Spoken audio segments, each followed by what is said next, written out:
Just Like Us for LGBT young people. Hello everybody and welcome to the Just Like Us podcast. My name is Arbër and my pronouns are he, him. I'm here with my co-host Elly. Hi, my name's Elly. My pronouns are they and them. Now, obviously, these are very weird times that we're going through, but we just wanted to keep it up, speak about something quite happy and funny that we've done in the last week. I've really gotten into baking. It's really quite strange. I feel like everybody, this is the same story with everyone. And I've been making chocolate cakes and donuts and all kinds of stuff. What about you, Elly? Any funny things you've been doing? I'm hungry right now. I just had dinner, but I'm I could eat a whole cake right now. Oh, yeah. I think that's everyone's mood in lockdown is just how much food can I put into my mouth in one day? It's Literally. A challenge. Yeah, I've been at the moment not doing anything so productive, but I mowed the lawn today. I got a big blister on my thumb actually from I don't even know how I did that, holding the mower and it hurt. The grass was literally up to my knees, so it really needed doing. So we're obviously in the month of May right now, but firstly, we just wanted to wish everybody a happy Lesbian Visibility Week. I think that was at the end of April. I think it was on the 29th of April. So we hope you had a good day. But this month, a very special day on May 17th is the International Day Against Homophobia, Biphobia and Transphobia. The day also marks the anniversary of the WHO removing homosexuality as a classification of a mental illness from its categories. So this day is really important for us. But firstly, we wanted to focus on the kind of positive experiences we've had because of these very somewhat negative experiences. So focusing on the people, the institutions, celebrities, shows, whatever it may be that have provided some form of solace in times that weren't the best for us. So for you, Elly, what kind of maybe it's a celebrity, maybe it's a TV show, whatever it may be, what kind of gives you positivity when you're experiencing emotions and feelings that aren't the best? Just a little thing that I've been doing with friends and family is we're having regularly scheduled online games, doing a quiz together where we all bring a round of questions on fun things, not just difficult intellectual stuff. And I think that just really helps, even though it's not necessarily them being allies in a sense, it's just being able to be yourself around people and kind of express yourself just when doing normal everyday stuff is really important. That's a really good point, actually. I feel like that whole sense of normality was a really big issue for me because growing up, obviously, I come from kind of an ethnic minority culture where being LGBT plus really isn't spoken about. And it's more so about kind of it makes you feel like you're abnormal as a person and everything that you're going through is very singular and it's very specific to you. And so for me, a really good experience was, one of the people around me that make me feel quite blessed for being an LGBT plus person is my best friend, Habiba. She's been very consistent in my life. And the way that she kind of took my sexuality, it was almost like a normal thing. It was a very normal conversation that we had. And I feel like that was probably the best kind of thing that could have been, because a lot of the time, everybody's going to see you as this different kind of thing. And it's very othering sometimes. So for me, my best friend is definitely somebody that has played a key part in finding that sense of community. That's really nice. Yeah, it is nice. It's really nice to have a friend like that. When you come out to your friends, especially, I always have this worry, maybe they're not gonna treat me the same. They're gonna see me as a different person. Having sort of come out to more and more people, I realized that actually people just like you better because they see more of who you are. And when you've got that one friend, especially, that will really celebrate your difference with you, just take it in their stride and just be this is who you are, but we're friends, so it's great to know more about who you are. Those are the really important people to keep around and especially keep in contact with right now. And I think that's what's a really great thing about being a part of the community. It's that real sense of a community, because obviously, we recognize that people come from different backgrounds, and when they come out, they have the potential to get disowned or lose that kind of relationship with their family. And what's amazing is that the community allows a space to kind of have that whole kind of term of a chosen family that's really used in the LGBT plus community. And I feel like it's a privilege almost to kind of find a group of people that accept you for exactly who you are. There's no kind of facade that you have to put up, and obviously we need to speak about the reality that it is difficult being an LGBT plus person, but we're really lucky to be in the UK. And I feel like one of the amazing things that for me, I feel like I found this year is working for Just Like Us, working for a charity that has allowed me to kind of go into schools and speak to young people about my experiences. Oh, definitely. Yeah. I think that there's a kind of an idea when you look at people who are in the LGBT community as a young LGBT plus person just coming out and exploring who you are, that everyone else has loads of friends and you just find them, and if you haven't got them, you're left out of the bubble or something. And this is definitely kind of how I felt when I first came out. I was like looking at sort of older friends that I had that had groups and had really found their community. And I think joining Just Like Us has been a real way to find my place in the community. It doesn't necessarily happen straight away, but you've just got to kind of seek out people that are like you wherever that comes. For me, you know, that really made sense to do volunteering because charity work was something that I've been interested in for a while. And so it just fitted together a lot of my interests. Couple of years back, I feel like the conversation around being transgender and being non-binary really kind of came to fruition. And I feel like a key person that stands out in my mind is Monroe Bergdorf. You know, she was a key kind of person that really brought the trans issue, you know, onto our television, onto our TVs, and, you know, really kind of started to engage in conversation. And so I feel like we should also kind of recognize, you know, the LGBT plus people, like you said, that have been so amazing in kind of forwarding the conversation and, you know, bringing awareness to issues that haven't had the most representation in society. Just Like Us, for LGBT young people.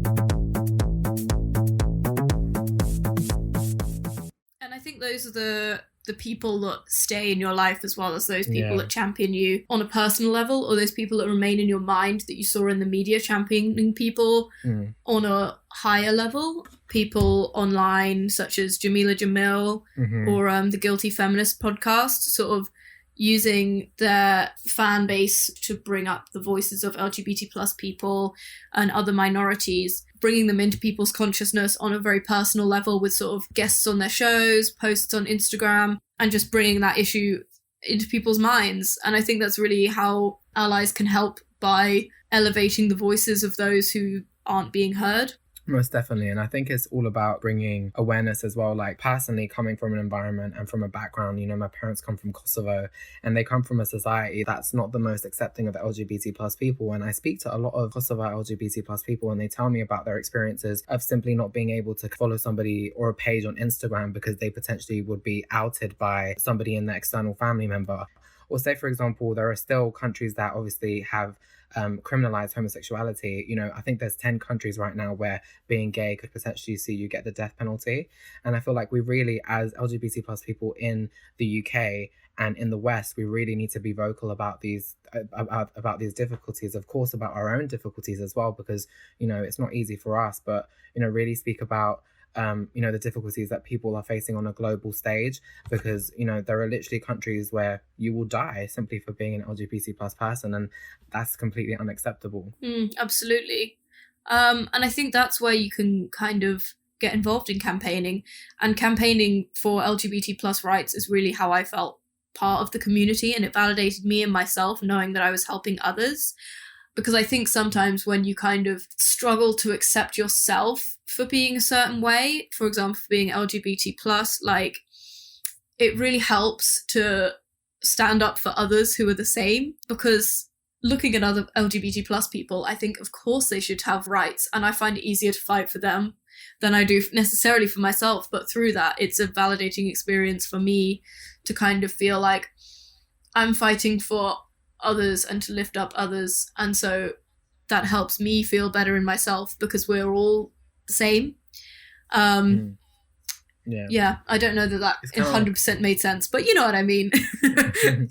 It's kind of like, it's one struggle in the sense. Obviously there's complexities, but there's almost like a one kind of like, we're in this together. We want to get rid of homophobia, transphobia, and biphobia. And I feel like, you know, going back to what, you know, May 17th stands for, in the sense that it's the anniversary of the World Health Organization removing homosexuality as a mental illness. I think that, you know, that in of itself was just such an amazing thing for us as a community. But I feel like things may happen on a legislative basis sometimes, but I feel like they take time and they almost lag in society. And that's why I feel like, say, for example, we grew up in an environment that it did have the legislation there, you know, certain pieces of legislation that were kind of, you know, protective of LGBT plus people, but our kind of like, our social environment lagged behind. Whereas, you know, 10 years ago, the things you could say about LGBT plus people was disgusting. But right now, the conversations have completely changed and some things are just completely unacceptable. So I feel like we are really going in in a good way, but obviously there is more to be done. Yeah, I think it's easy to be impatient. The more you move in LGBT positive circles, the more you feel impatient of why doesn't everyone just get it? Why doesn't everyone just get on the same page, treat everyone decently, and we can just move forward?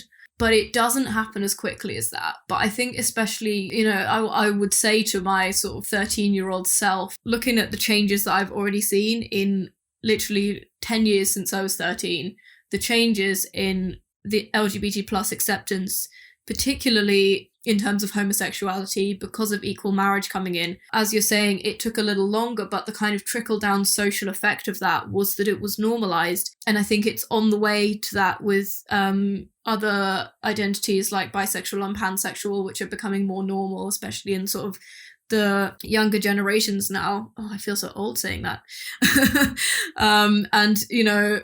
Trans rights are definitely ones that are on the agenda right now and are moving forward. Compared to the things that were acceptable to say when I was growing up, there's such a difference already that, having not seen how it was, you don't see how much better it is. It can feel quite difficult to wait for that, but before you know it, things have moved forward. And to be a part in that by any way, I think is really empowering.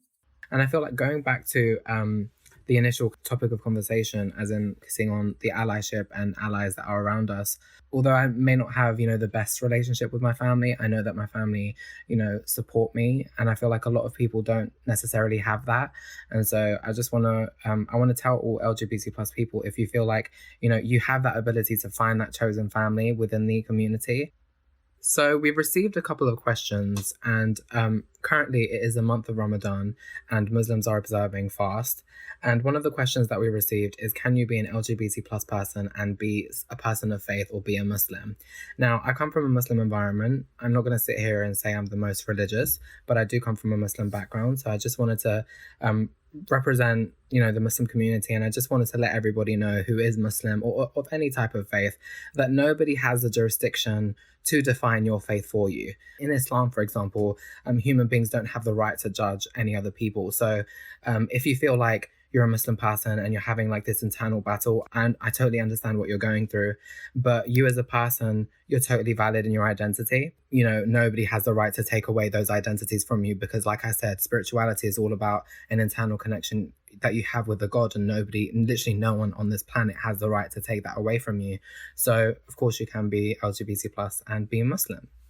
And there are many ambassadors that I've met who are LGBT plus and of various backgrounds and various faiths. And it really has kind of opened my eyes as someone who, before joining Just Like Us, I hadn't really met that many LGBT plus people, let alone people from such a wide range of backgrounds, even just like different places in the UK.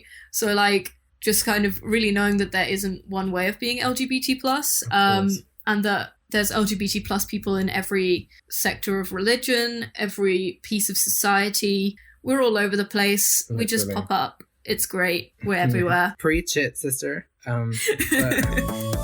You're listening to Just Like Us, the monthly show for LGBT young people. I'm glad we kind of cheered it up at the end. Yeah. This has been a very serious episode, but we're still happy. We're still living our best lives. In the confines as far as lockdown allows. Of course. Enjoying the new season of RuPaul. Are you watching it? Are you a RuPaul person? It's sad to say, but I'm actually not. It's actually quite sad. I've never really watched it like that.